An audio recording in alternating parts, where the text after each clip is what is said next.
This is Hannibal here from thehannibaltv.com, and joining me live from Addison, Texas is former WCW Tag Team Champion, 15-time WWE Hardcore Champion, and he's a second-generation superstar, Shawn Stasiak, Dr. Shawn Stasiak. How are you doing today, sir? How are you, Devin? Thanks for having me on. We finally connected here.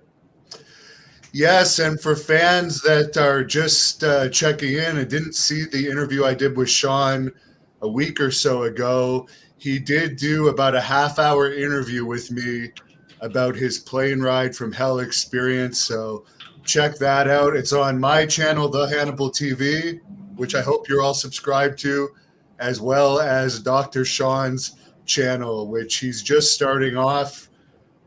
This interview is actually going to be up there too as well. So I encourage people that want to follow him to subscribe to his channel as well. Yeah, actually, Devin, I appreciate that. It's actually, and I changed it a million times, so that's probably where you're even confused. I'm going to stay with what it is now. I like that movie Wayne's World. Remember Wayne's World with the Canadian actor Michael Myers? I thought Shawn's World, right? So now I changed it to Shawn Stasiak's World, and that's what it is. So that's the YouTube channel. But yeah, as you know, it's in its embryonic stages, and I appreciate all the love and support I can get. Yeah, very good. And by the way, did you like the second Wayne's World? I liked the first one, but the second one didn't quite do it for me. I always like the originals. It seems like when they do sequels, they're just never as good as the first originals, So same with the Austin Power movies. I followed that as well. I'm a Michael Myers fan. I think he's a funny actor, but I always like the originals the best. It seems like they can't duplicate or triplicate the original. And fans, why he brings up Michael Myers is Canadian. Actually, Shawn is Canadian as well, even though he lives in Texas now. I don't blame him. Because 6 months out of the year here, it's very cold. But the first time I kind of found Shawn interesting was when I was in high school. I was a high school wrestler, and I won OFSA twice, which is like the equivalent of the state championships. And I remember going through the history of who won that, and Shawn actually won that prior to me. So I remember thinking, oh man, this is so cool. A WWE wrestler actually won this tournament as well. So I know you went on and wrestled in college a bit too. Could you start off by telling us a little bit about your amateur wrestling career?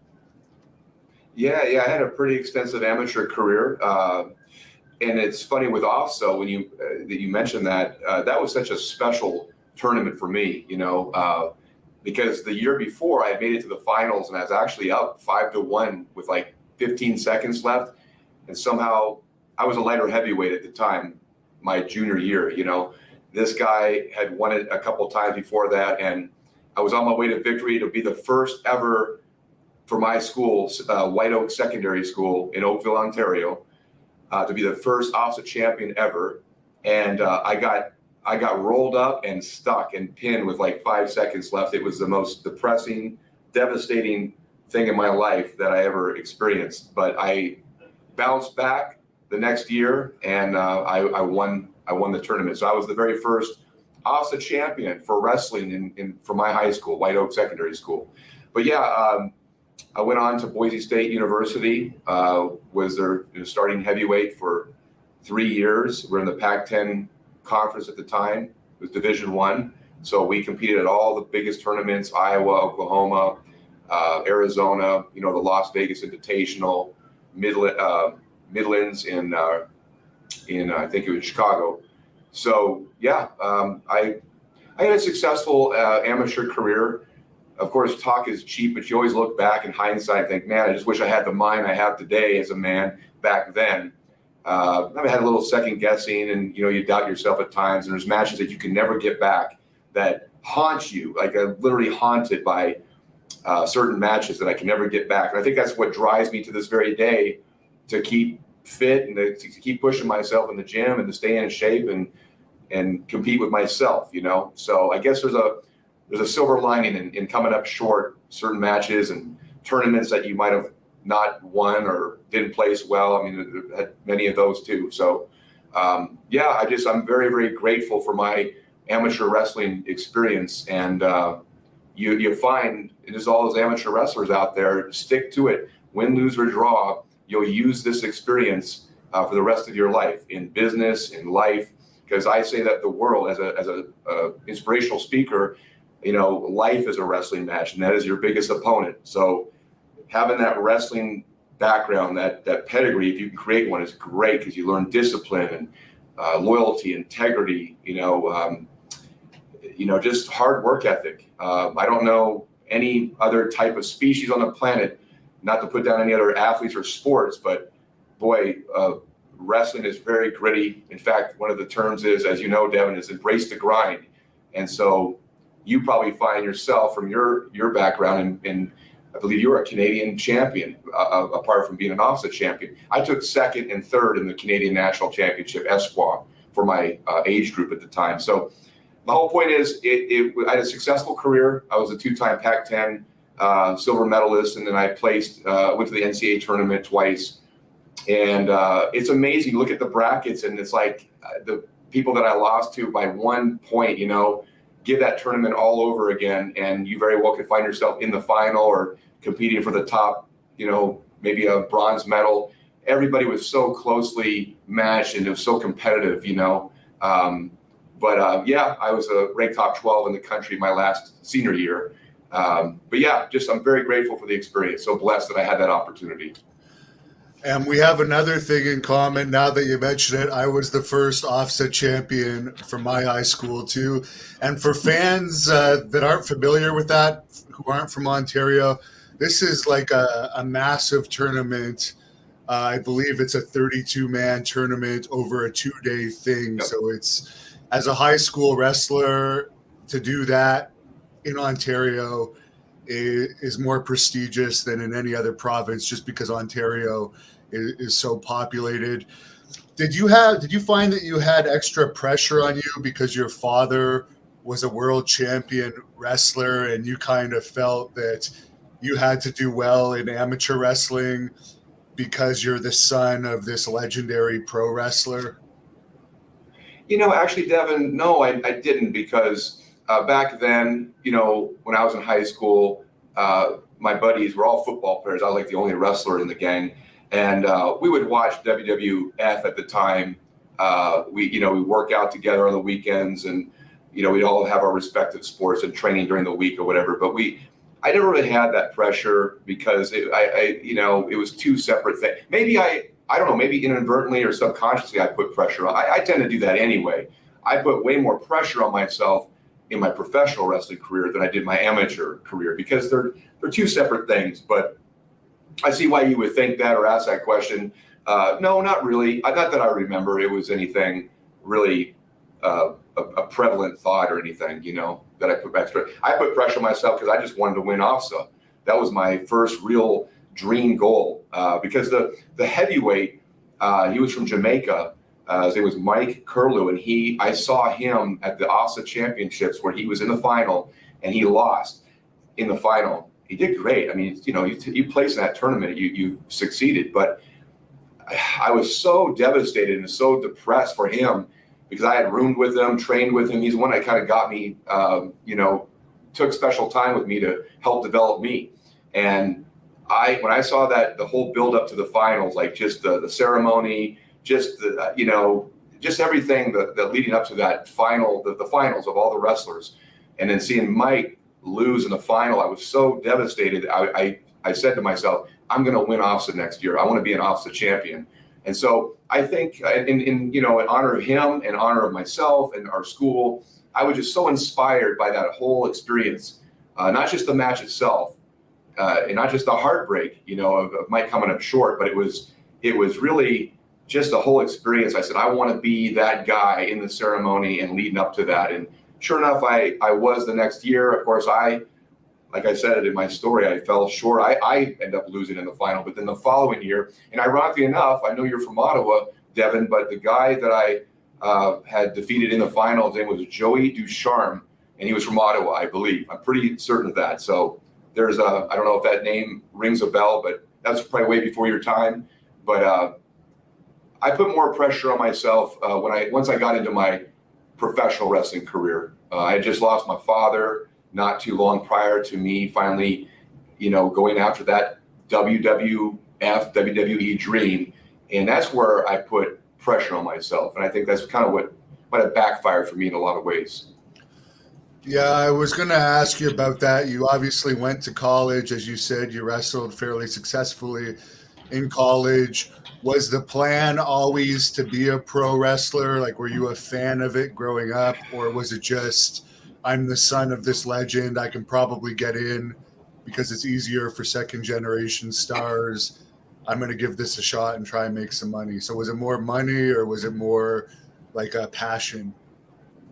It was a passion because, and I think that's what distracted me as an amateur wrestler in college, because I think at times I struggled because I had wrestled freestyle up in Canada, as you're familiar with. And then when you get down to the States, for college Division I, it's folk style, right? It's a little bit different rules. And so there was a little bit of an acclimation period there for me. And I think I just was a little distracted because I became such a huge pro wrestling fan. This is right during the Monday Night Wars, even before that. I was always watching it, renting tapes, watching old matches.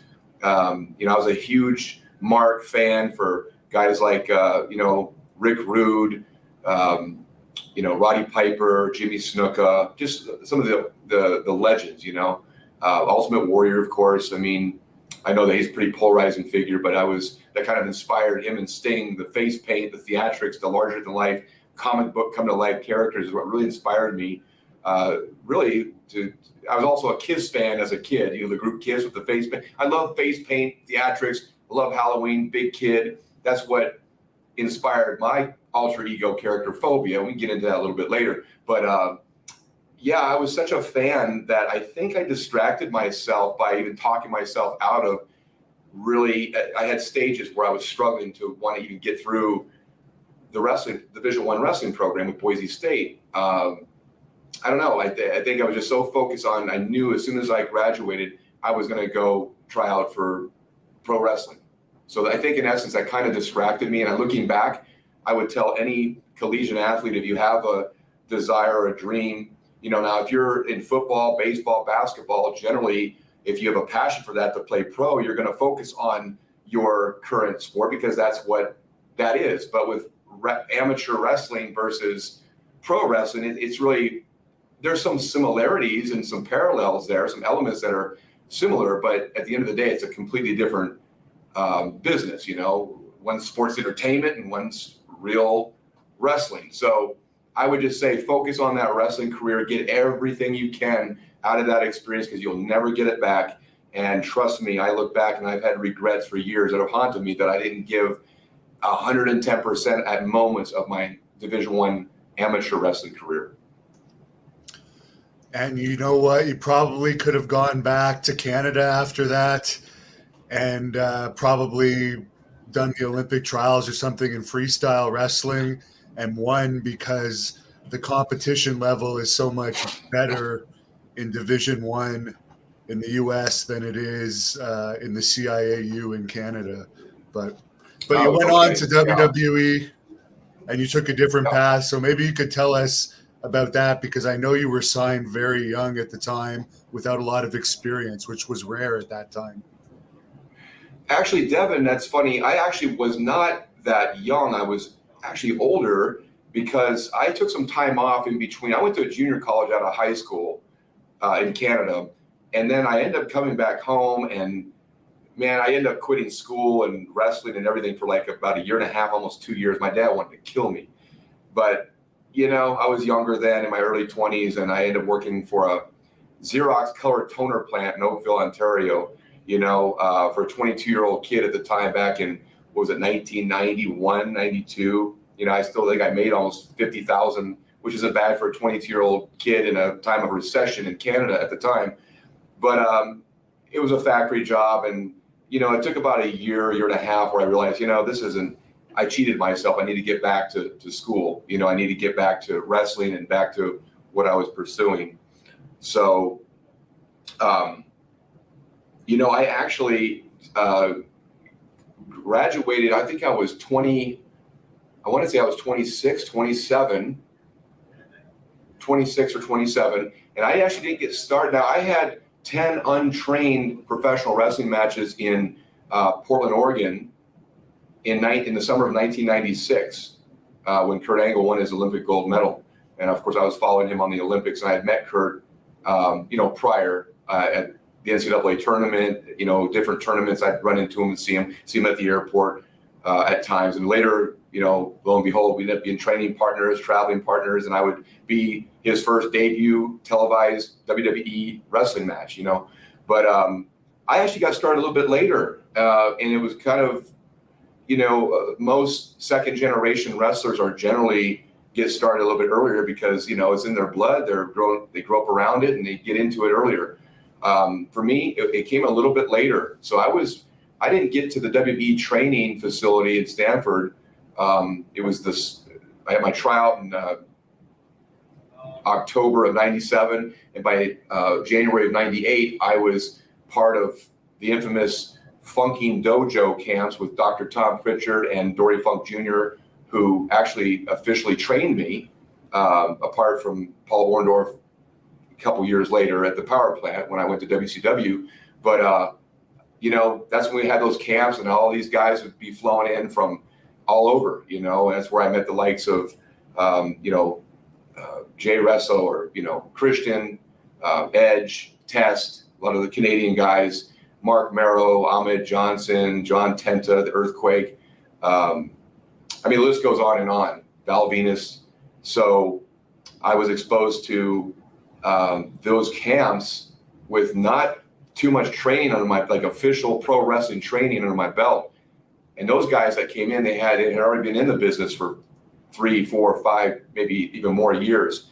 Some of the guys would come back after being injured, that they wanted to get the ring rust off, so they sent them to these camps. So I think I answered your question. I think I went down a rabbit hole there a little bit, but that's kind of, as far as training for me, I didn't get started till a little bit later, you know, my later 20s.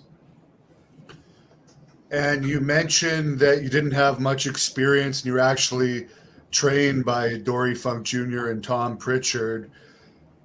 I guess you came up with this phobia character and you sent a bunch of vignettes to WWE and you received those tryouts based on these vignettes. Could you explain that? Yeah. So again, big fan of you know, the face painted, larger than life characters, Sting, Ultimate Warrior, Road Warriors. So I was, you know, going to Boise State in Idaho, and there's no pro wrestling schools there. And so, like I said, I'm a big fan, or big kid rather, you know, when you know, now, like Halloween season, right? I feel like I'm getting giddy just thinking about it now. So what I did is I created a great rapport with the local news station that was in Boise that would cover a lot of the sports. And so I basically connected with them and said, hey, listen, I've got a character idea that I'm working on. I'd like to get some footage that I can use to send to WWE to try to get a tryout, to have them take a look at me. I think I also sent it to WCW, Jody Hamilton, I believe, who we just lost recently, you know, rest his soul. So I was, you know, sent tapes to both places, and I was in contact with both places. But my heart really was with WWE because that's what I grew up on. That's the only place I ever wanted to work for, you know. So with the Halloween, you know, every year that would come around, I got tired of playing other pro wrestlers. You know, one year I'm Ultimate Warrior, the next year I'm Rick Rude, a chubby Rick Rude, you know, at the time. And finally, I decided, you know, I want to do something of my own. I want to create my own character. And I was very inspired by these larger than life theatrical characters. So the story goes that the spring before the Halloween that was coming up, I was in my dorm room. And you can check this out on my website. It's phobiatv.com. It's FOBIA-TV.com. Outdated website, but it's soon to be revamped. I keep saying that, but we're going to get to it. But the story goes is that, in the dormitory, it was during exam finals and it was a stressful time. And there was no air conditioning in the dorm room. So you have to open your window and have fans on so you can keep yourself, temperature control, right? Keep yourself somewhat cool and comfortable. Well, for 2 weeks, I kept, feeling like something was like debris on my face, at night. And I would turn, toss and turn and kind of doing this to my face, feeling something kind of, I don't know, it was like debris or something was like itching my face. And then I noticed that I started breaking out with what seemed to be pimples or something, and I thought they're just stress from school, stress bumps or whatever, I called them at the time. And I was feeling nauseous. I was feeling sick for like 2 weeks. Just wasn't feeling myself, wasn't feeling right. And so I decided to go to the local student clinic and to get checked out. And the nurse came by and she did something like a cotton swab or something with one of the bumps on my face and came back, basically said, Shawn, those aren't stress bumps, those are spider bites.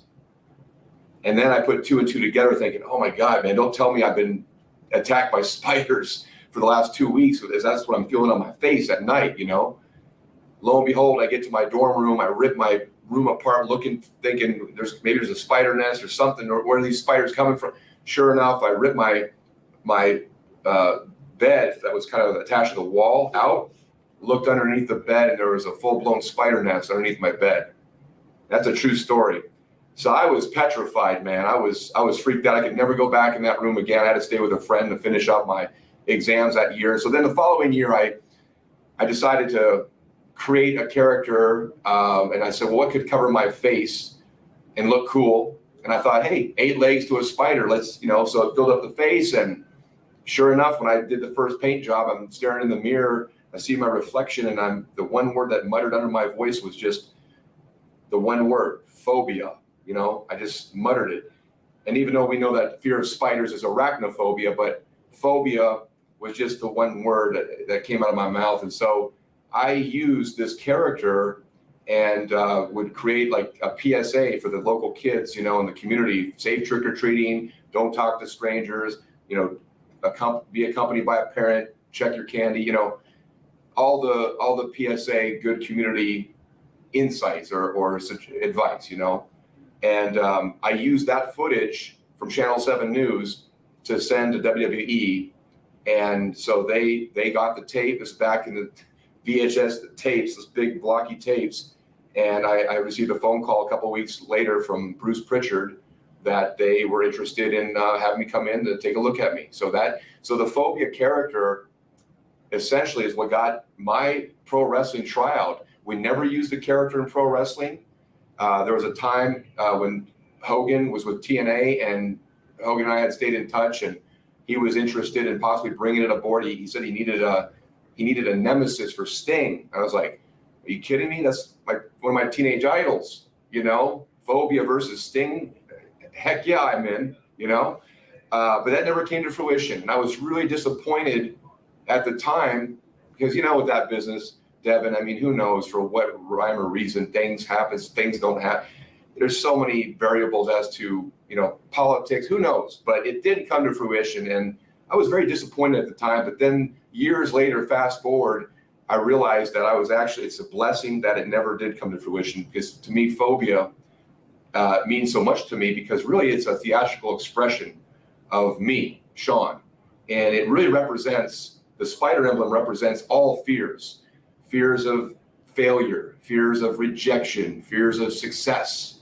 Sometimes we have fears of success. Sounds funny, right? But we do. Fear of change. So we as a society, we live in fear, right? Especially now with this pandemic and the way our world's changed. There's just a lot of uncertainty and change, and there's a lot of fear and anxiety that's going on. So this character to me is much more, and no offense to any face-painted wrestling character, but it's much more than that, than just wrestling. It's bigger. It would fall under the lines of like I would say DC Comics, more of a kind of a comic book alter ego, Dr. Shawn. And so what's cool about it is it's so real and it's so near and dear to my heart, because it represents what started out as a Halloween joke and a PSA on local Channel 7 News. They got my WWE tryout initially, never became a wrestling character, but it you always ask yourself, why? How come this didn't happen? You know, and I felt haunted by it. How come that never came to fruition for a couple of years, and then realize, you know what, it just means so much more than just, you know, because chances are if it would have become a wrestling character, who knows if it would have been promoted right. It could have just been, you know, washed up like so many of them, and just, you know, died. Now I get to do something with it so much bigger and reach mainstream and audience in its message, which means face your fear and own your life. Because too many times we're shackled and imprisoned ourselves with fear in our own minds. And so the character is really a theatrical expression of that message. And I've been working on some different projects. I've done some short films with it, some different video projects. I've got a big vision with it, some comic book stuff. And so stay tuned for that. That's coming in the very near future. Do some big things with it. So were you disappointed at the time when they just brought you in as Shawn Stasiak and didn't use this character? I know in retrospect, because of that run, you're probably glad they didn't. But how did they approach you with the character that they ultimately used for you at that time? And what were your thoughts on the situation? Well, Devin, really, no, I was, you know, when I got to Stanford, we tried it out. You know, one time I had done the face paint, did the whole thing, and had a little practice match. In fact, I worked with Crash Holly. God rest his soul too, man. So many of our brothers, right, have passed before us. It's just, it's amazing. But I had no direction with it at the time. I didn't really have a lot of psychology behind the character as a wrestler. So it really didn't connect. You know, I think we all knew in the tryout, is just like, I don't think this is really the right fit for me. And so I just put phobia on the shelf, you know, and I would just bring it, you know, dust it off every once in a while and do some different, and as I got older and years passed, I started to apply more and more meaning and significance to the character and what it stood for. And so it started to reveal itself, and I have much more clarity. Obviously I have full clarity of it now. So it wasn't meant to be a wrestling character. I mean, I'm not saying it couldn't be. It looks, I mean, it's very reminiscent of a young surfer Sting. It kind of looks like a cross between a, you know, I go to Halloween functions sometimes and I'm walking in the street and they're like, hey, Sting. And I'm like, shut up. It's not Sting. It's phobia, you know, and they, okay, whatever. People want to take pictures with it because it looks cool. It's a cool character, you know, and now that people are going to learn more and more about the meaning and significance behind it, it's even cooler because I wanted to touch people's hearts and I wanted to inspire people to really, to help them break through their self-limiting beliefs and become the best versions of themselves, right? But to get through that fear, whatever they're experiencing. But when I was in WWE for the Funking Dojos, I was just trying to develop myself, my skills in the ring, promo skills, just everything, the psychology. I mean, it was so green and new. You know, I'd watched wrestling my whole life. I was inspired by it, inspired by all these different wrestlers and characters growing up.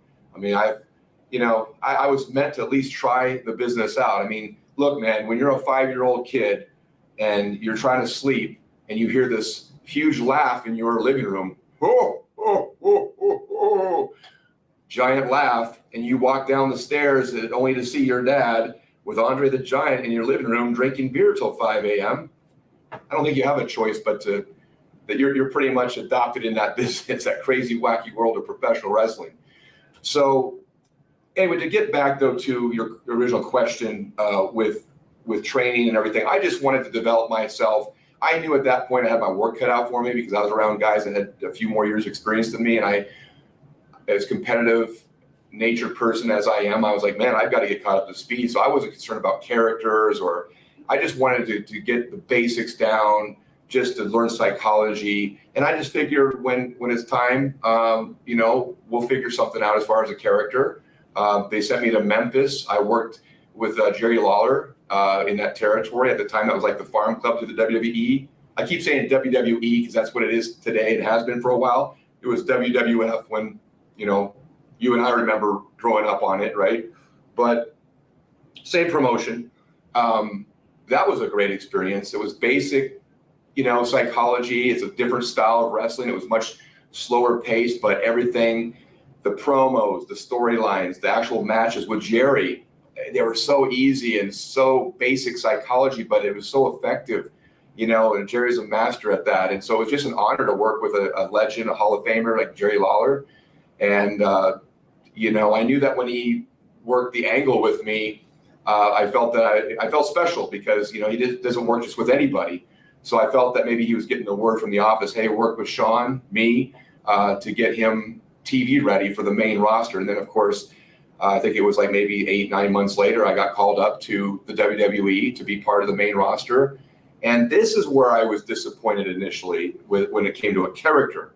I wasn't too fond of the idea of the character Meat.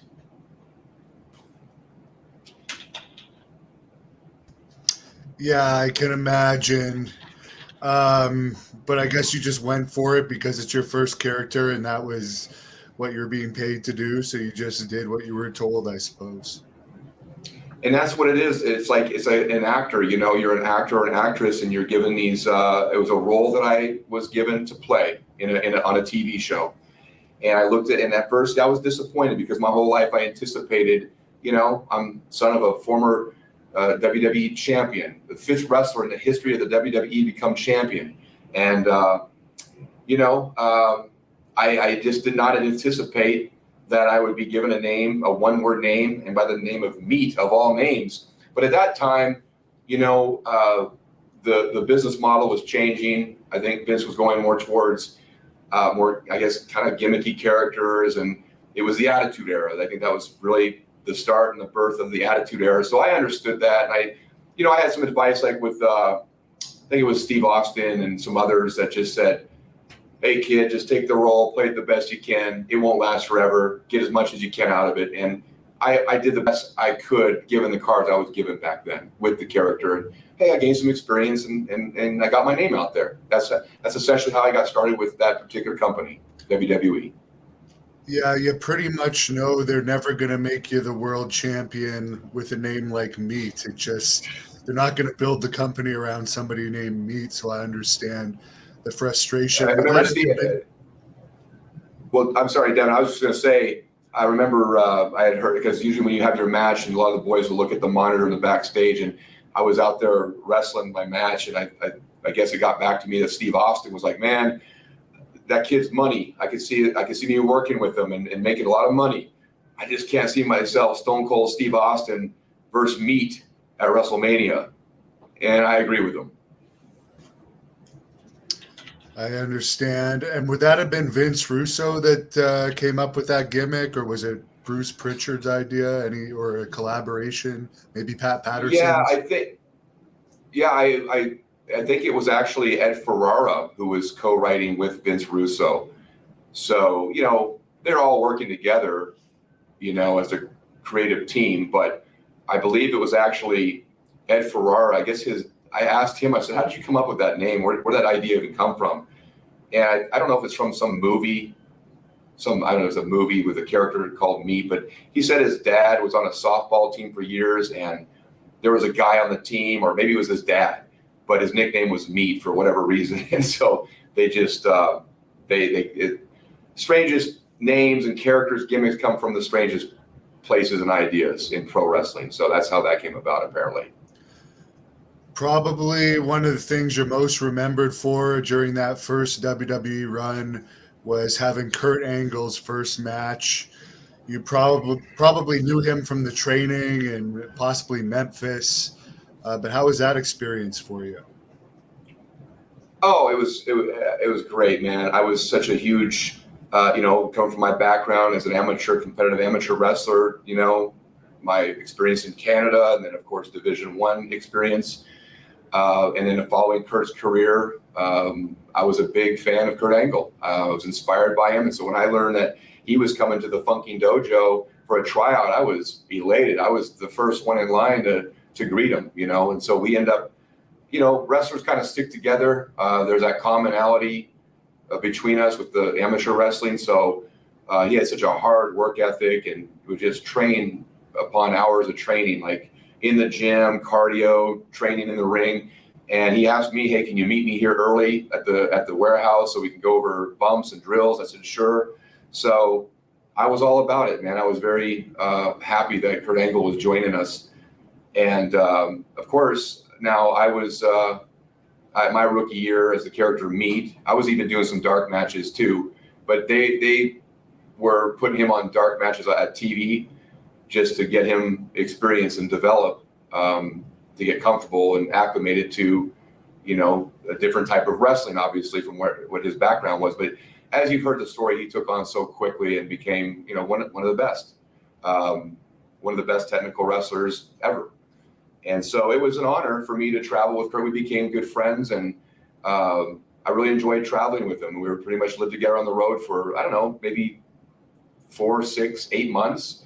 And then, of course, he had his debut at Survivor Series in Detroit, Joe Louis Arena. And I guess they stuck him with me just because he felt comfortable with me, because we had worked so many dark matches together during our training phase. And we had some great matches too that were never televised or were picked up on camera.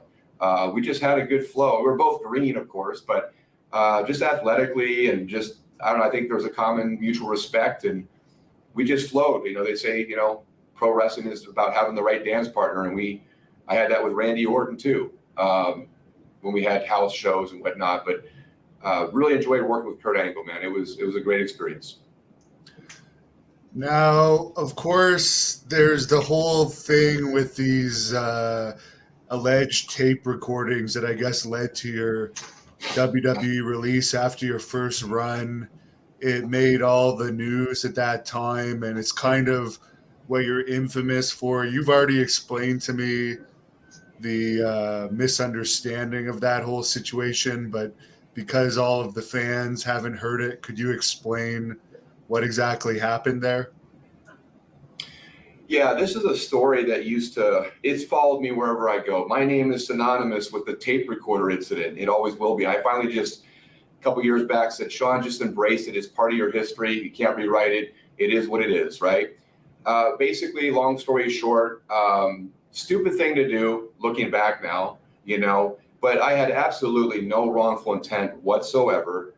God is my witness. And I think most people, I've shared this story in interviews, and I've had personal conversations about it, and for the most part, I think people know the truth, which is what I'm about to share again here with you. My dad is who bought me my first tape recorder ever, because he knew I was a character as a kid. I used to always imitating people, and acting up. I was just kind of the entertainment bug is in my DNA. It's just who I am, right? And so he's the one that got me my first tape recorder. And then later in life, when I was training with WWE, it was even recommended or suggested by guys like Dory Funk, and even Tom Pritchard, I believe, had said this, but I heard it also through other wrestlers. Hey, man, you're on the road for hours upon hours at a time. You spend a lot of time traveling. Get a tape recorder and work on your promos, work on your craft, perfect your craft, right? You're in a car for hours, tell a story, work on your character. And that's exactly why I had it. Basically, so that's why I had it in the first place, right? I'm traveling, I'm working on promos, working on my character or whatever, just trying to develop my speaking skills. And, there was a particular weekend where I was in Montreal. And of course, everything there is, half French, right? French language, speaking, writing, it's French, right? So I was traveling with British Bulldog, Baby Boy Smith, rest his soul, Steve Blackman. And I was on the road. And so we were on the road for a few days, and I was traveling with them. And so I just thought it would be funny to record them bitching and complaining in the car because, two bodybuilder type guys, on the road for 3-4 days. It just, in a playful way, just bickering and goofing around and what, just that sort of thing. They were kind of at each other a little bit, kind of joking and trying to throw ribs on each other, just, in conversation. So I just thought it would be funny to record them. At the time, thought that was a good idea. Record them, and then I was going to later play it back for them, say, hey, this is what you guys sounded like, the last 3 days. As a joke, it was a rip. That's all it was. And there was a point, though, when I was at the Montreal airport, I think it was, and I had the recorder out, and I was acting like, say it was my recorder, like, hey, Steve Blackman, we're here at the Montreal airport. What do you think of Quebec and all this French stuff going on around here? And I kind of just did that, put it up to his face, and he kind of looked at me funny, like, he goes, hey, I can tell you didn't feel comfortable, right? He goes, you're not recording with that, are you? I said, yeah. And he goes, well, you weren't recording with that in the car or at any other time, were you? And I said, and at that point, that's where I went wrong. I lied. I just flat out said, no, I did. Because I knew at that point, at that split second, and I'm an honest guy, I'm a very transparent person, but at that time, I had to think in a split of a second, oh, what should I say here? Because he doesn't really know me. You know, looking back now, it's a paranoid business. People share sacred, it's a code. It's one of those things where, I mean, if I was who I am today, and I was in a locker room and some rookie guy comes in and I found out he's recording even a rib or not a rib or in wrongful intentions or no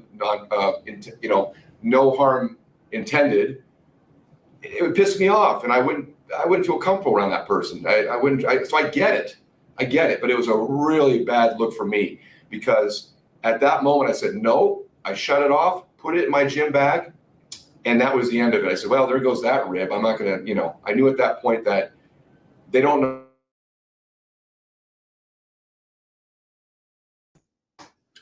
He's frozen. Hopefully he'll come back to us here in a second so we can get the rest of this story. My bag matched that night.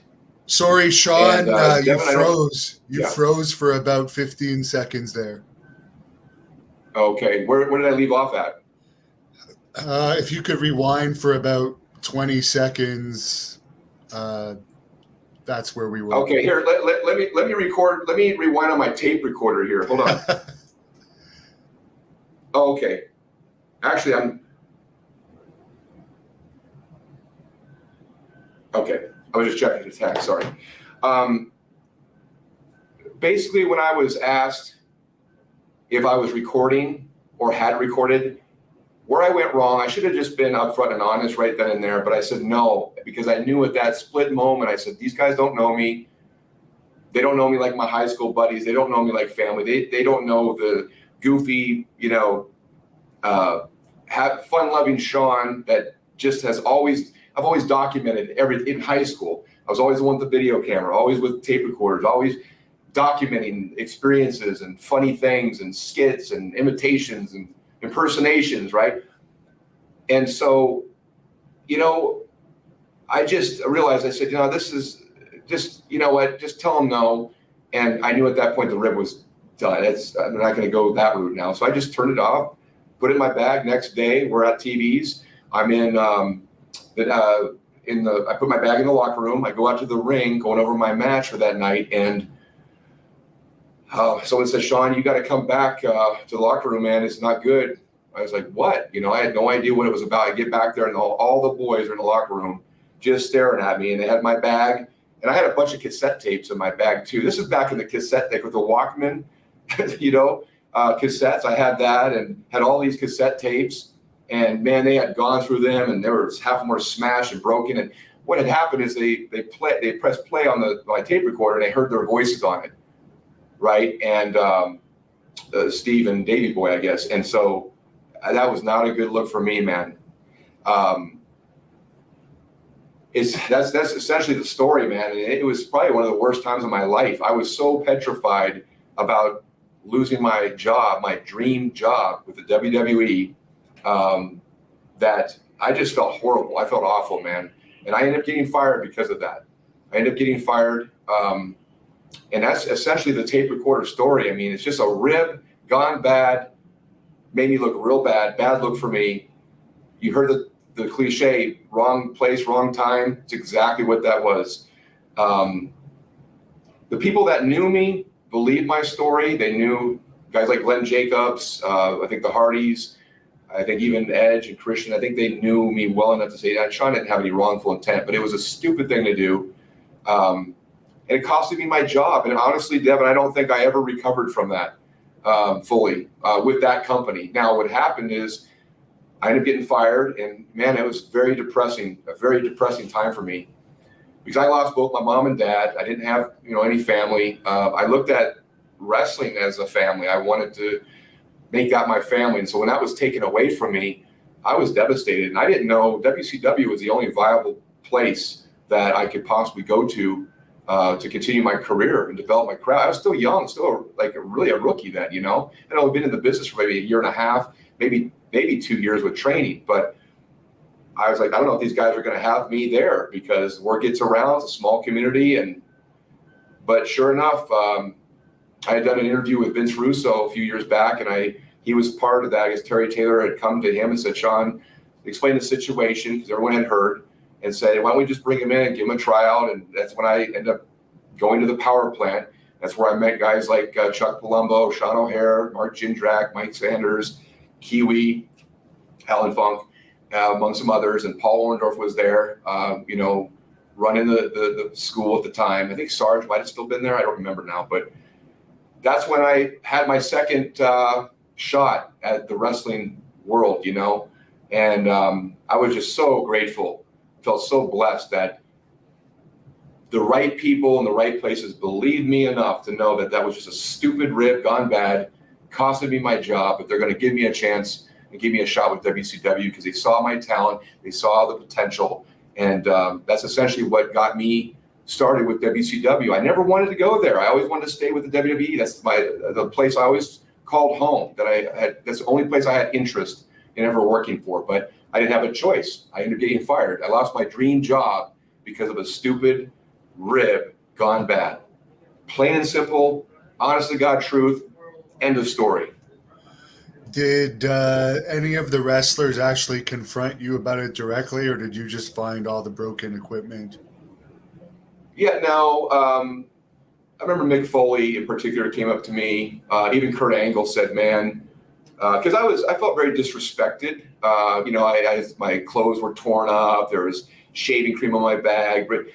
And Kurt said to me, because there's a part of me that's like, son of a bitch, man. Like I want to pop someone in the face. You know what I mean? Like I was pissed off, but I was more so just so concerned and overwhelmed by the fact that I may lose my dream job. And I wanted to just make sure that I could convince everybody that hey man, it was a rib gone bad. And, but Kurt said, don't put it over. Don't just walk up to everyone, shake their hand, all that stuff. And so I you know, and then Mick Foley pulled me aside and he had said, hey man, what happened? Like he wanted to know more in detail, like why did I do that? And what were you thinking and all that? Because I could tell Mick was concerned and he genuinely cared. I felt that he took a liking to me and he just felt bad about the whole situation. So I just told him, this is what I told you.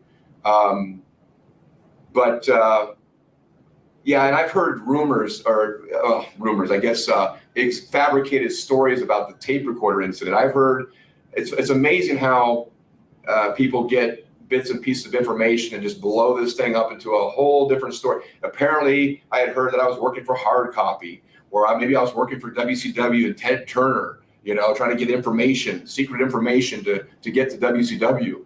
I also heard that I was so paranoid, and I admit I was a pain in the ass back then. I was neurotic. I was, you know, insecure. I think what it was when I lost my dad, Devin, shortly before this experience, I don't think I recovered or really healed from his death. You know, I was holding a lot inside. And I think sometimes when you try too hard not to screw up, you end up screwing up.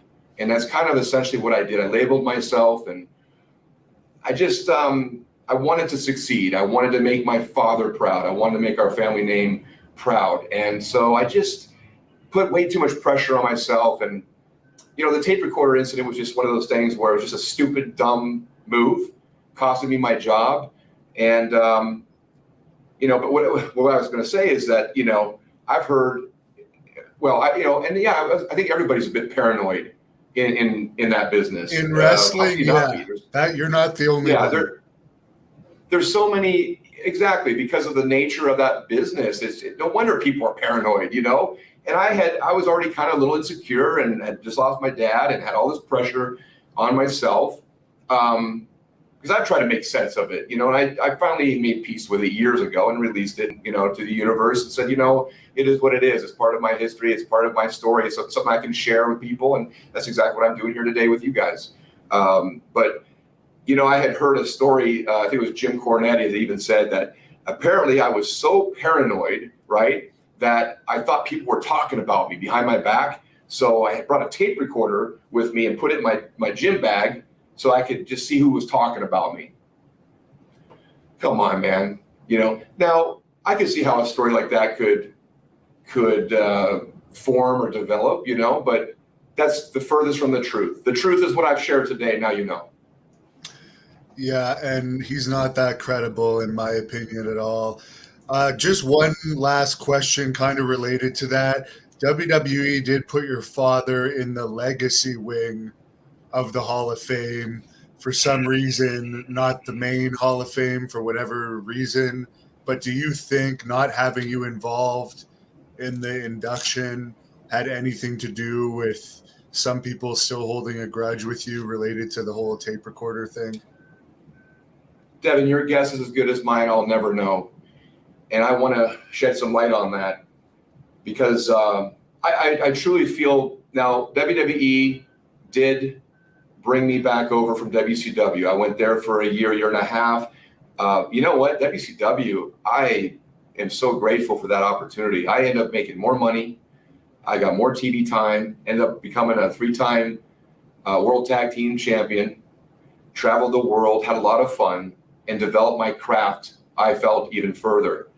And I was still in developing stages. Pro wrestling, it takes a lot of elements to it, as you know, to perfect. And I was still in a developmental stage at that point in my career, just with everything, just with psychology, with just physical mechanics, promos, everything. I was still developing. But I felt confident enough that when the company got bought over, that they would have me back. To me, it was home, back home, WWE. So they did take me over. I was one of the 10 contracts they bought over right away. And I was on one of those bigger contracts like the Goldberg, Stings, maybe the Steiners, I don't know, that sat out on their contracts because they were mega dollars. And that was the smart thing to do, because if they would have come over, they would have broke their contract. They would have stopped getting paid by Turner. So it was a business decision and that's completely understandable. I mean, I probably would have done the same thing. But anyway, I just felt that, okay, I felt confident that I had developed my skills enough that, hey, let's bring him back over. Let's just forget about, let bygones be bygones. Let's do something with this guy. And now when I look back at my career, though, I tried so hard to, elevate myself. I stayed in shape. I was working on even the Planet Stasiak character, which turned out to be a complete flop. My idea and vision of it was completely different than what they projected or allowed me to do, I guess, at the time. And it could have been a big hit. I had merchandise ideas, all kinds of stuff, but it just didn't have the right years, But I thought, okay, if they weren't interested in me coming over, they wouldn't have me come over.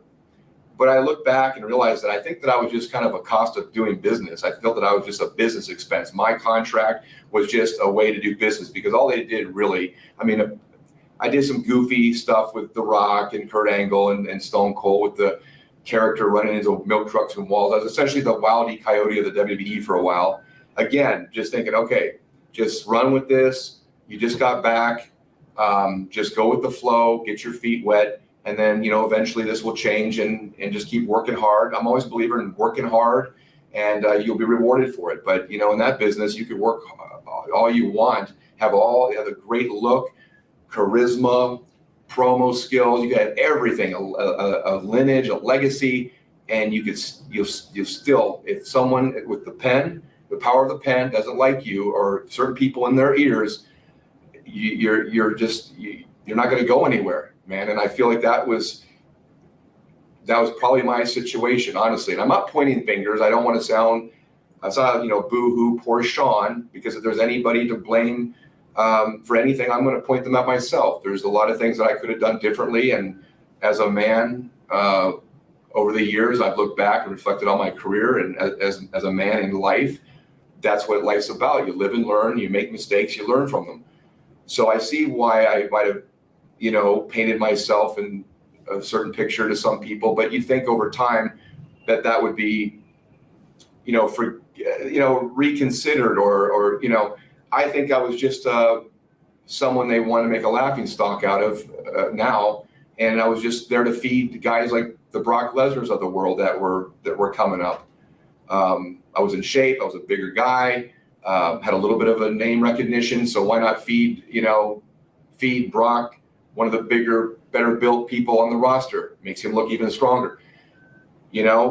Just looking back at my career now. So I don't think they ever did really forgive me for the tape recorder incident. I think it was a stigma and a label that's followed me from day one, or from that point on.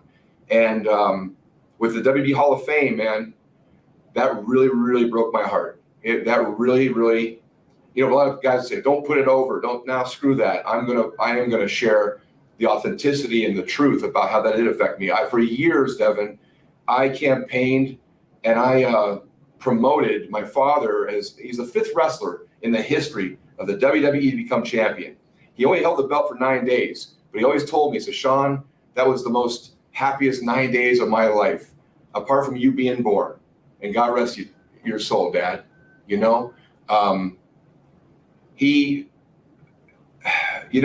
back in his day, he was considered a transitional champion. They wanted to get the title from Pedro to Bruno, 2 baby faces, but they needed a good heel. They needed a strong heel to make the transition.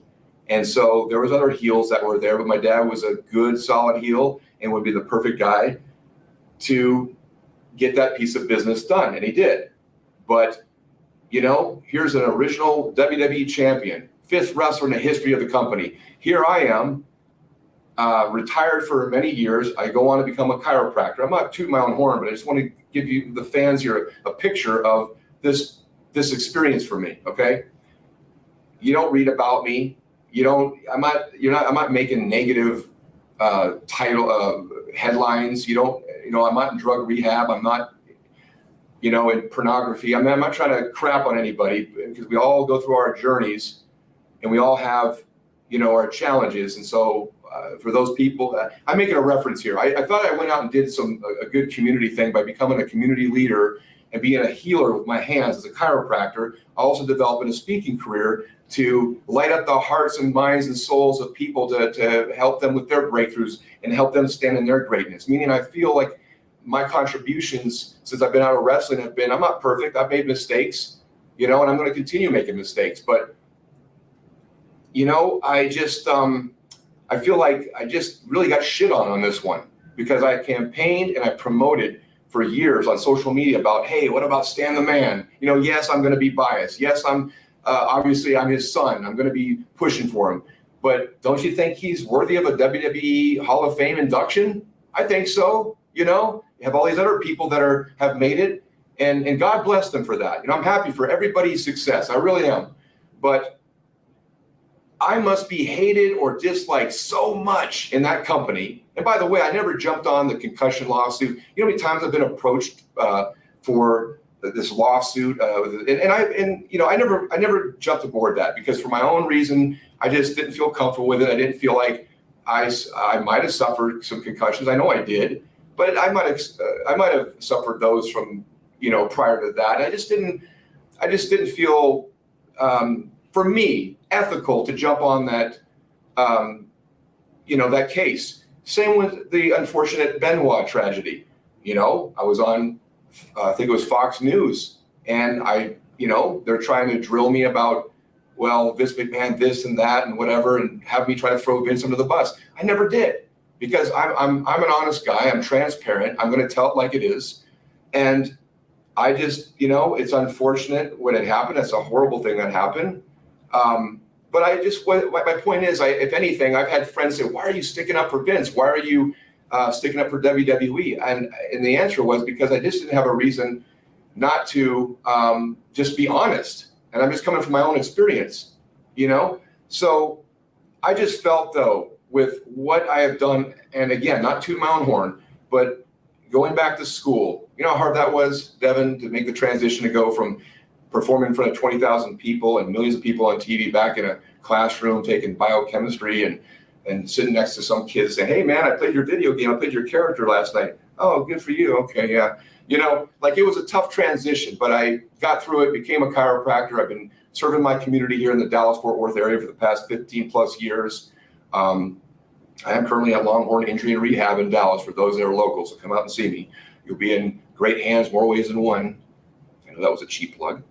But when it came down to inducting my dad in the Hall of Fame, I thought that they would have enough class and enough respect to say, hey, let's give Shawn a call. Let's induct him in the Hall of Fame.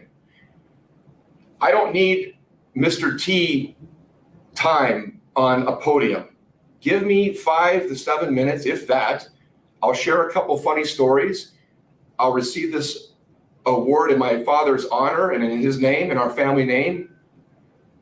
Good night, thank you, goodbye, right?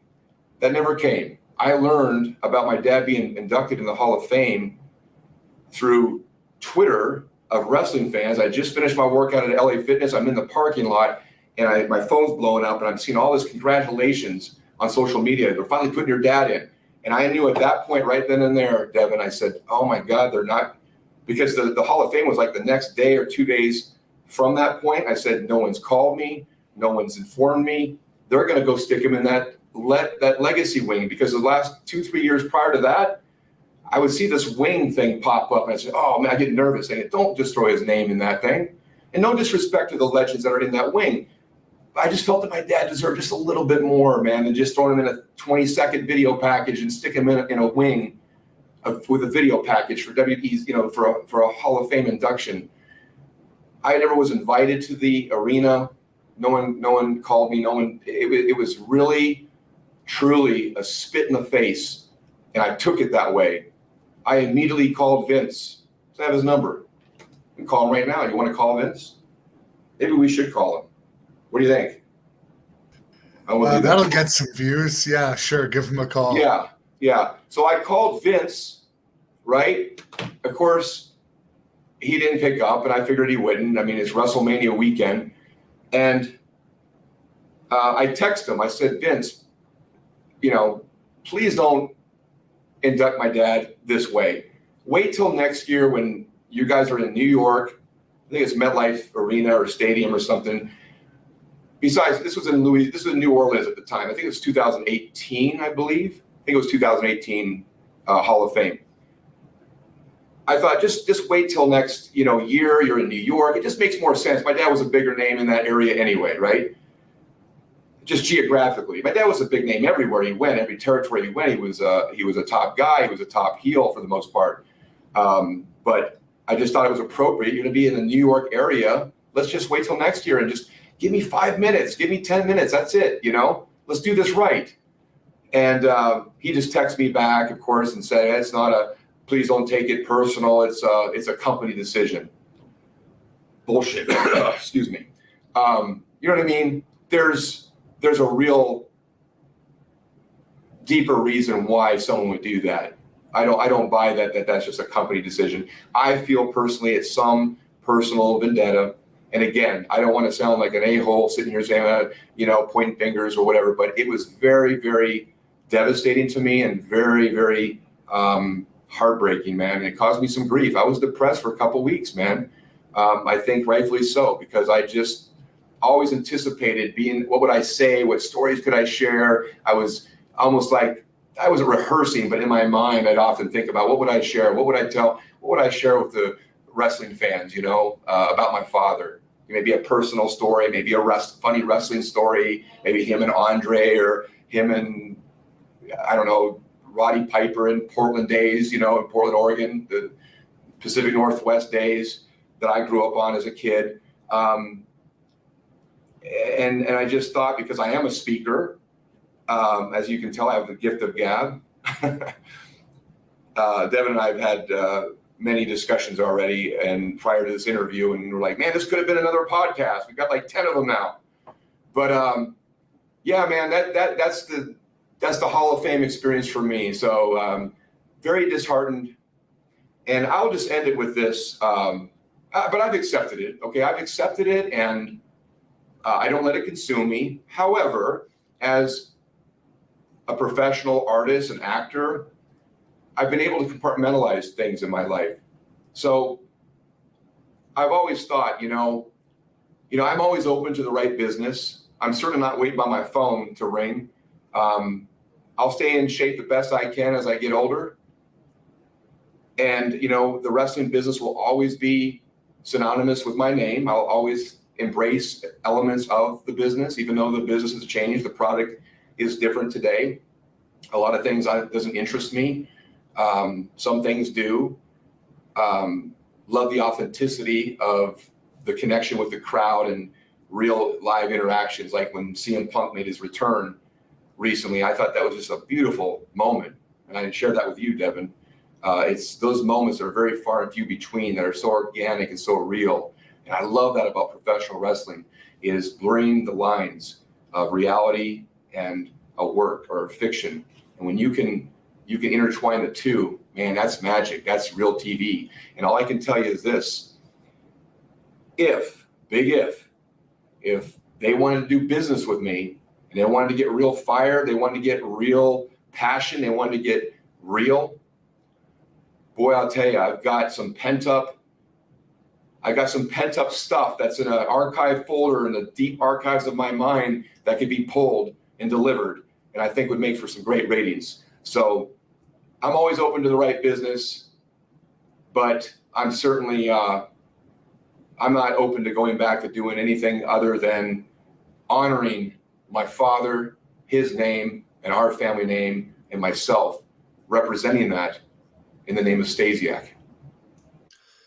Yeah, one interesting thing is they put Abdullah the Butcher in there. He didn't ever even wrestle a match for WWE or wrestle in Madison Square Garden. But Bruiser Brody, they put him in the legacy wing. He feuded with Bruno Sammartino in WWF. And Barbara, his wife, was actually in New York the week that they put Brody in the legacy wing. And they did the same thing to her as they did to you. They didn't even tell her or invite her. So you're not the only one dealing with that crap. Sorry to say. Devin, you broke up for a while there. I don't know if you heard everything I said because it was just blank screens on both the monitors, but hopefully you got what I said and finished off with. Were you able to? Yeah, I got it all. And we'll just finish off with a couple more questions because we'll have you back on again sometime to get into the other stuff. But Hey, Devin, I'm sorry. I know we're in a bit of a delay here. I apologize. I just want to say and make this perfectly clear, though, okay? I've always said this. I wasn't sure I was going to reveal and share this, this experience of mine with my dad and the Hall of Fame thing. The last thing I ever wanted to come across as, and I certainly hope I am not coming across as that today, is bitching and complaining and whining and feeling sorry for me. It's not like a bitch out session. I'm just sharing the authentic, real truth about this situation and how it affected me. To them, they probably don't give a shit, okay? But, for me, it was very disheartening, as you can imagine. And people that are close to me, it was very disheartening for them too. I'm very grateful. That the opportunity that I had with the WWE, they're the ones that got me started with my big dream to want to be a WWE superstar. But I just, and I will always acknowledge that, but I just feel, and there's other stories I have, and maybe we can share that another time. But I just wanted to close out with that whole segment with, I'm not here to bitch and complain, but I wanted to share that, and that's the truth. That's just coming from my heart, how that affected me. So, I say I've released it, and I have, but when I start talking about it, I start getting pissed off. So I'm going to stop talking about it now because it doesn't deserve any more of my time. Anyway, go on, Devin. I'm sorry. I just wanted to say that. Yeah, you mentioned earlier that WCW gave you a great push, and you were probably best remembered for your time in WCW. The feud I remember you for was against Curt Hennig. Could you talk about that feud? Yeah, that was great, man. So blessed and honored to work with Curt Hennig, Mr. Perfect. It was during high school. I was in Oakville, back in Oakville, and I was on the phone with one of my buddies, and we're talking about, because we're like senior year, and my buddies are all going to go play football for football scholarships, and I was still looking to try to get a wrestling scholarship to come down to the States here. And long story short, we're watching WWE. One of the shows we're on, and it was a Mr. Perfect match that was on. When I saw that, not that I hadn't seen Kurt. I met Kurt when I was like a little youngster in Portland, and he was like just starting in the business. He's like 19, 20 years old, 21. He was very young. But, fast forward years later, I used to watch Kurt Hennig, and he was one of my idols, as a teenage idol. Just loved his work, loved his character. I think also my dad was great friends with his dad, Larry the Axe Hennig. So I was watching a Mr. Perfect match when I told my buddy, I said, Matt, that's it. The light bulb really went off, and it really reinforced. I'm gonna be a professional wrestler. I'm gonna be a WWE superstar. I don't know if we were saying it back then, WWE superstar, but I said, I'm gonna go for this thing. And then, of course, I ran into Kurt when we had one of the NCAA tournaments in Minneapolis. I ran into him there, and we exchanged numbers, and then I stayed in touch with him.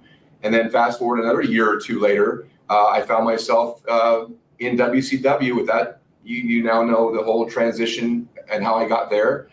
The first angle I worked, storyline, was with, of all people, Kurt Hennig, Mr. Perfect. And it was an honor for me, because that was one of my, again, teenage idols growing up watching. And, I remember having a match with him at one of the pay-per-views. I actually, they put me over, and I was, okay, I guess, with that. It's still like, oh man, I don't know. I better do, as a heel, I better do some chicken shit way of pulling this off, sort of thing, But they had me beat him in his own perfect plex, which no one could do it like him. Mine was crap compared to his. But I felt so uncomfortable doing that. And I told Kurt, I said, I don't feel comfortable doing this. He said, no, don't worry about it. Let's just take care of you tonight. Let's get you over, blah, blah, blah.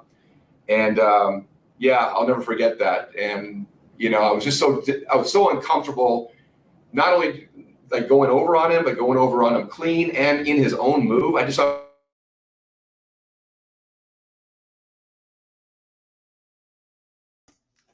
Oh, he's freezing up again. Sorry about this, fans. WWE 2002, and had just a great time with him. I think I lost you again, Devin. Yeah, we lost you for about 5 seconds, but we got most of it. You were saying that you reconnected with him in WWE after WCW and had a great time. Yeah, and they stuck us in some tag teams against the Hardys, and I just remember, trying to take my craft seriously, but in the ring, he would be laying down on the mat, selling, looking up at me, making faces. I almost, laughed a few times. Like, he was a big prankster, he's always liked to have fun. So gave me a very comforting feeling to be, I felt like family with him, I felt like an older brother or something, just because of the history with my dad and his dad, meeting him when I was a little kid, my dad knowing Kurt when he was just a little boy, So it had a family feel to it. It was an honor for me to work with the great, Kurt Hennig, Mr. Perfect. Now, the last controversial thing I'll ask you about today, because I've heard several people talk about this, so maybe you could set the record straight, was during the invasion angle, supposedly there was a rumor that you leaked some information about it that caused the WrestleMania moment that they were planning with you guys not to happen, and instead they just sat you guys up in a box or something. Have you heard about these accusations? And what's your opinion on it? Yeah, this is another bit of a fabricated story. It's amazing, how this happens, but just human nature, just the way it is. So back then, that was in 2001, I think. Yes, I think it was 2000. 2001 was when WCW got purchased over during the invasion angle. Back then, we didn't really I don't think we had social media at all. So we were just left with flip phones and doing old school radio interviews to promote things, market our business, whatever. In this case, WWE. Well, so yes, I did do a local radio interview with one of the popular radio stations there in Tampa. And they were asking me questions about, hey, you know, WCW just got purchased. You're part of this invasion thing or whatever. Or I don't know if they were even calling it invasion at that time. I don't remember the specifics, but I just remember the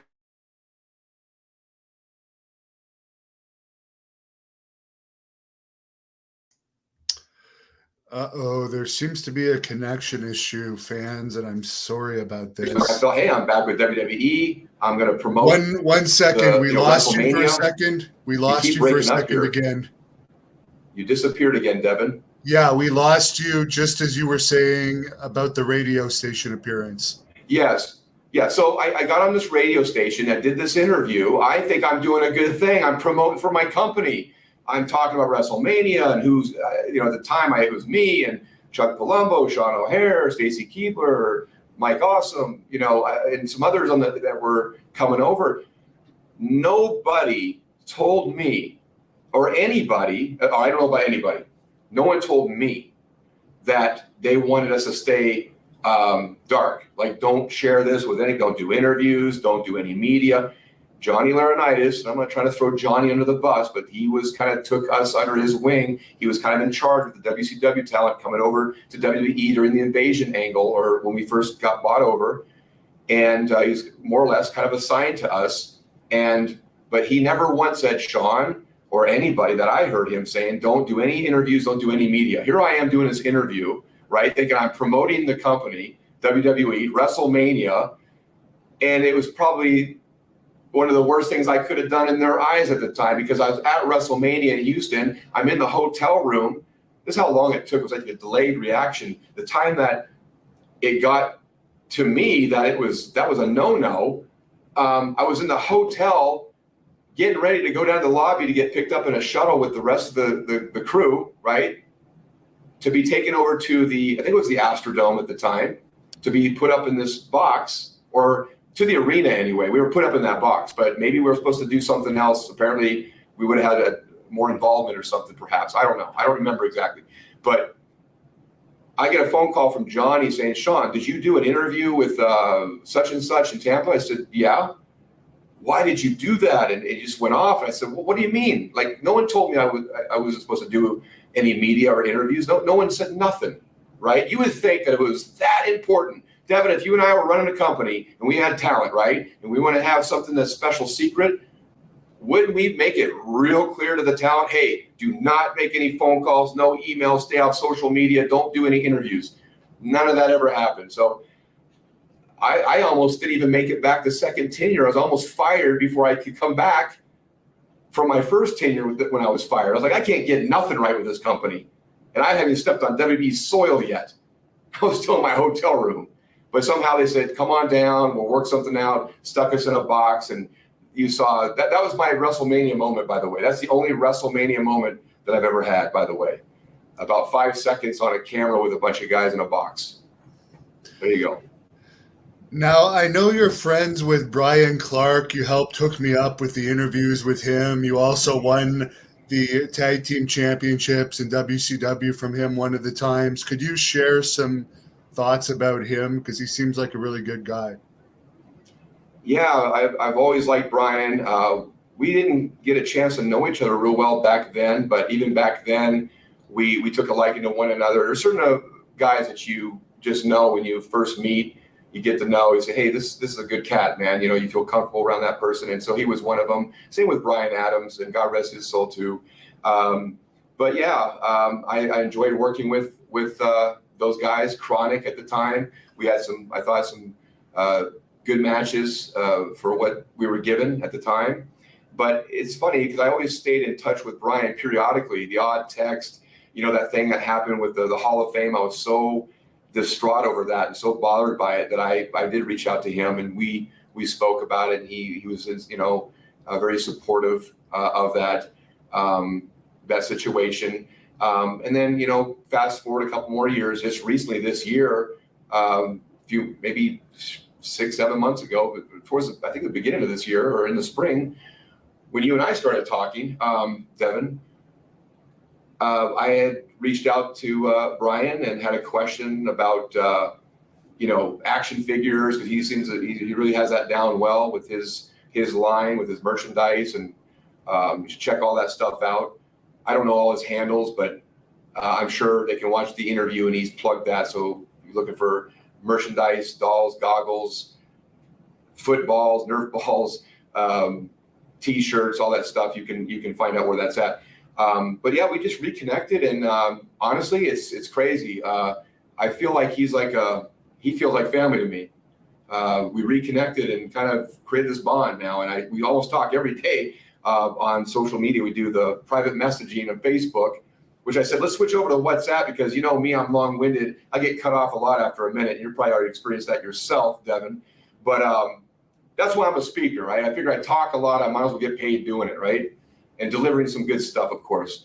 But yeah, I've learned more about Brian over the last 6 or 7 months that I never knew when we worked together. And so I call it a brothership.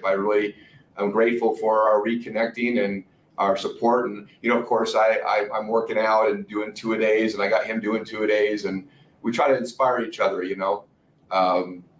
more or less. So it's been a nice brotherhood. Brian's a great guy. He's a really good soul, good person. You worked with Stacy Keibler in WCW, who went on to date George Clooney and get some fame in mainstream media. How was your experience with her?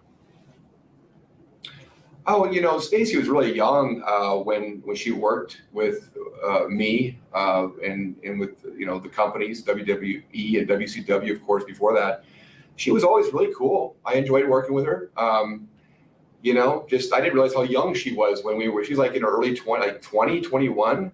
I didn't realize how young she was, but of course I was in my early 30s at the time.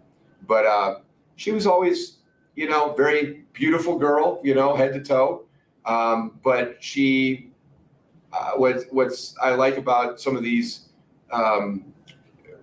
female talents, and of course today there's some tough chicks, man. I mean, that are workers now, right?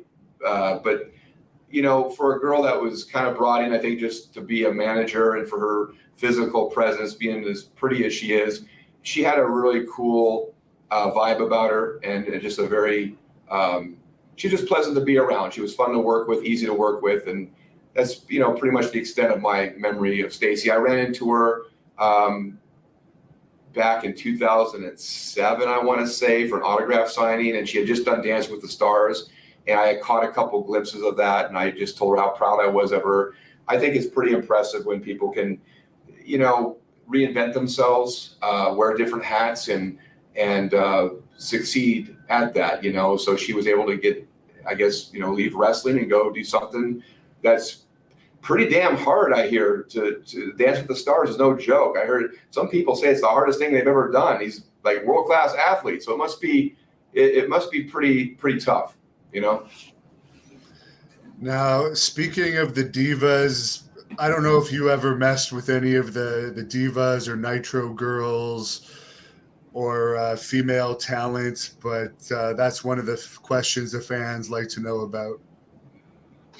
No, I get that a lot. No, just all working relationship. I didn't want to mix, business and personal. When I dated, it would be people outside of wrestling, I dated a gal one time that had been married to a wrestler that understood the business. So it's one of those things. I see why wrestlers, men and women wrestlers date one another, because they're in the business, they understand it, so they get it. But it takes a real special person that's not in the business to date a wrestling talent, because of the lifestyle, the traveling, the being gone all the time, just the limelight and everything. You got to be a pretty secure person, and I would hope that the relationship is trustworthy and it has integrity, that there's that it's pretty solid, that it can sustain a wrestling career, and that person be supportive. But I never mixed personal and business. I always kept that always professional. Someone's bringing up that you had a lot of matches with Randy Orton when he was first starting out. Any memories of that? He's obviously gone Yeah. on to have a pretty successful career. I think he makes something like $4 million a year now. Well, good for him. Yeah. Yeah. I was put on some house shows with him. In fact, when I went to Canada, one tour, I think I told you my plane ride from hell coming back from New Brunswick. You remember that story? Check out our segment I did for all you fans out there. I did a segment with Hannibal a couple weeks back with my version of the plane ride from hell, and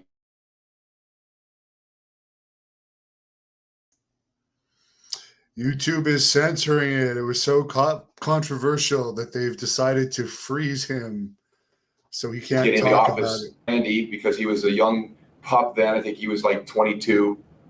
I think I might have lost you again, Devin. I don't know.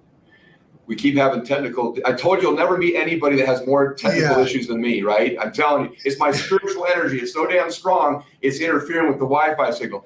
Randy Orton, took him under my wing for a trip to Canada. Had him back at my place in Tampa. He was just hanging out with me for a while. I put him on the road with me. Ate up all my food.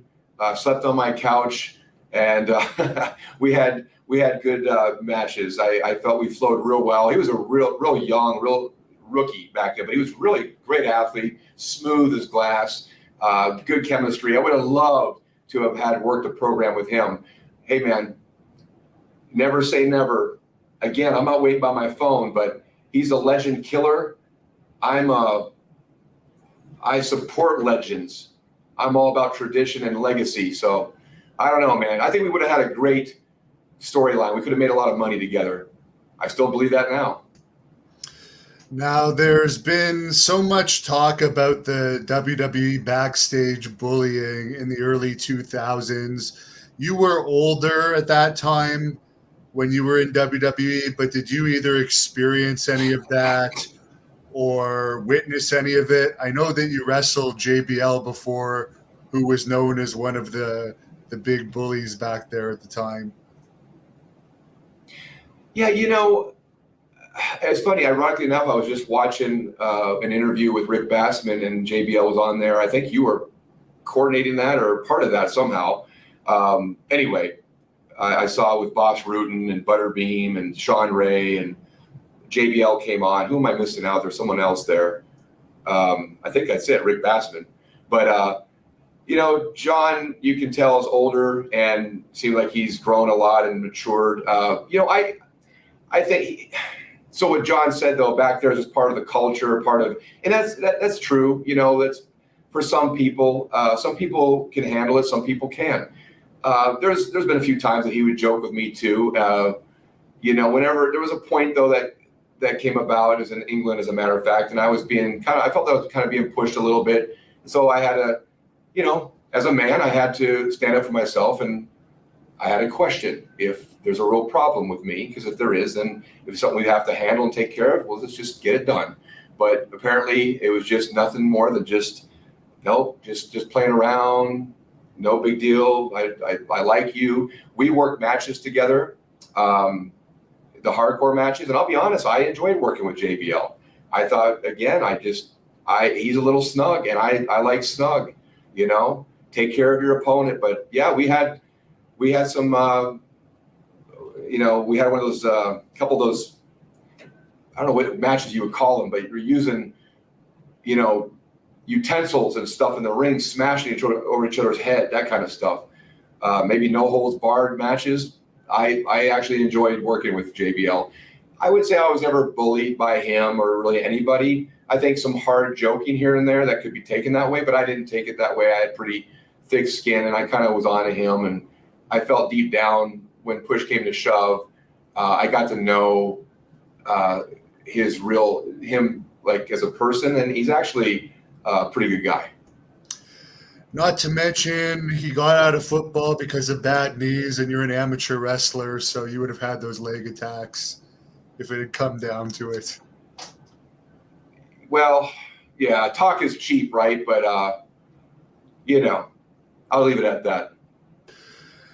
Now, I'll wrap it up here. There was a fan earlier that had a good question I just wanted to bring up. He said that your dad worked a lot with the original Sheik, and he wanted to know if you ever met the original Sheik. He's a very popular subject on this channel. You know, Devin, I don't know if I met the original Sheik. I don't remember, unless I was a little toddler at the time, and my dad, you know, might have, who knows, in passing behind backstage, or maybe at someone's house or whatever, you know, because wrestlers interact and families interact. So I don't know. I don't recall meeting the original Sheik, but I remember my father having a very high regard and respect for the original Sheik. It always, certain wrestlers stood out in my mind of my dad's era, because my dad would talk about them so highly regarded, right?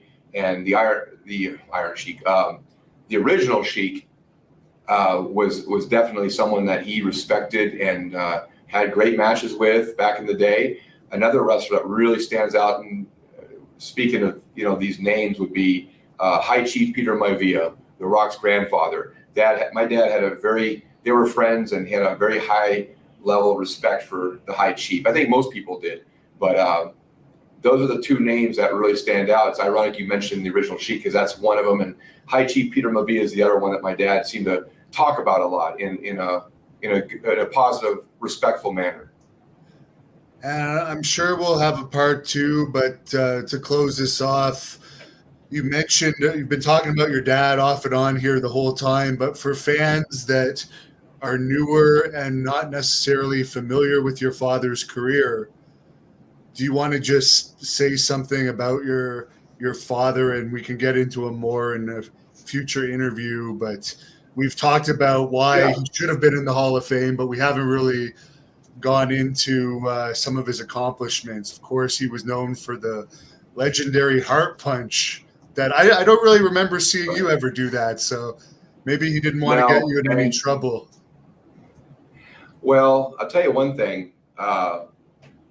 If I were to ever do any kind of business in wrestling, I think that's something that I would be very interested in embracing and bringing back, because there's been many attempts for those to throw the heart punch. There's been Bryan Adams, Crush. There's been Ox Baker. There's been a couple others even that have tried to mimic the heart punch, but there's only one way, Devin, that the heart punch is thrown in a real manner and fashion, the most effective way, and that's the Stasiak way. Yes, my dad was the inventor and the founder of the heart punch, at least in professional wrestling. One of the rumors was he was the first man to knock down Andre the Giant. I don't know how true that is, but you know what? I'll believe that stat. But yeah, my father, my memories of him were that everywhere he went, of course, he was larger than life to me, more ways than one. He was a big man, 6'5", 300 pounds. And he didn't have a great physique. He wasn't a body guy, but he was just a brawler. And my dad would give his shirt off his back. He was, the boys loved him. He was so fun to travel with. I learned a lot about my dad after he had passed, and I got into the WWE, and I'd hear stories from guys like Pat Patterson and Jack Lanza. These guys became agents, of course, with the company, and would just share stories with me. And I'd learn that wrestlers, the boys, would argue and fight over who Stan Stasiak was going to ride with for the next 300-mile trip to the next town, because they knew that when my dad was in the car with them, that trip would go by so quick because he'd have them laughing the whole time. So my dad was a prankster. He told the best stories. As far as on a professional level, it was very professional. Everywhere we went, when we traveled, back in my day, we traveled what was called the Territory Days. So right here in Dallas, Texas, we had come through here in the early 80s, Sportatorium right down. Well, it's not there anymore. It's just a field. But the Sportatorium here in Dallas was huge. The Von Erichs, of course, they were like gods here. Portland, Oregon, Pacific Northwest, Don Owens territory, Roy Shires in San Francisco. There was I think Paul Bosch in Houston. Of course, Vince McMahon Sr. in the northeast corner of the states, and then of course Vern Gagne, the Gagnes in Minnesota. So there was all these territories, but everywhere my father went, I just remember him being one of the main guys. He was always one of the top guys, and usually a heel. He was a baby face in Portland. I remember that. very beloved. Wherever we went on the weekends, that we go out to eat or go to the store or a mall, whatever, he was always bombarded with pictures and autographs, and always so kind with fans. But again, he was just more of a big brawler and just didn't have a whole lot of great moves, but he just had this menacing look and presence about him. They always say when my dad entered a room, or certain people, Devin, I mean, you could be 7 feet tall and still not have a particular presence. But my father exuded a presence, an energy that you just knew someone was special that was in the room, you know? And he made people feel, a lot of the boys felt comforted when he was around. So he was just a man's man, good old boy, and liked to drink his beer and brawl. He was a brawler. Of course, 5th wrestler in history of WWE become champion.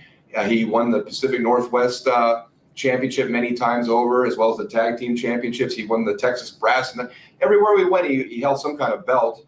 So he was a very highly regarded heel in his day. Well, I miss him very much. Your dog's coming up to say hi to you. Is there anything you want to plug here before we go off? You've already mentioned your YouTube channel. I know you have several Facebook pages and a Twitter. Yeah. Well, I just wanted to say I do miss my father very much, but I feel his presence. And I told you, Devin, I said my dad would have really liked you. I said that to you a couple months back. Just the cloth that you're cut from and where you come. And plus, you're Canadian, man. Come on, right? As Canadians, I'm half Canadian, so my half size connected with your full side being Canadian. But yeah, my social media handles, it's Dr. Shawn 008. So DRSHAWN 008 for Twitter and Instagram. You can find me on Facebook, which is just my personal, Shawn Stasiak -Stipich. If you go to my YouTube channel, I have all my links listed there. Trying to build that too, guys. I love subscribers, love view the videos, comment, share, like, all that. Hit the bell notification. But that's Shawn Stasiak's World. Check it out and follow me on social media. And I will keep you posted, Devin, on the phobia projects and anything else related, man. We'll be in touch. I really appreciate you having me on and give me the opportunity to get some truth out there and kind of smash all these fabricated stories and rumors, and hopefully some of my stories you guys enjoyed. And I know I rambled a bit, but hey, it is what it is, right? The fans seem to have enjoyed it, so I appreciate the time, and you can close this off however you want. Well, I guess I'm going to have to I'm feeling left out because every time you do interviews, I see Piper there jumping. You have this love, and she jumps on your lap almost every interview. And then Brian had his dog. Your dogs met each other. I think I need to get a dog. I think that's what's left and next on the agenda on the list. I love French bulldogs. I had an assistant that I worked with that has a dog. They're like kids, though, man. You got to take care of them. There's a lot of maintenance, right? But maybe next time you see me, I'll have a dog in my lap, Devin. Who knows? Very good. Looking forward to that. Thanks a lot, fans. Hey, did you want to get a shot? I wanted to close it off by saying goodbye. Thank you for watching the Hannibal TV. Please like this video if you enjoyed it, and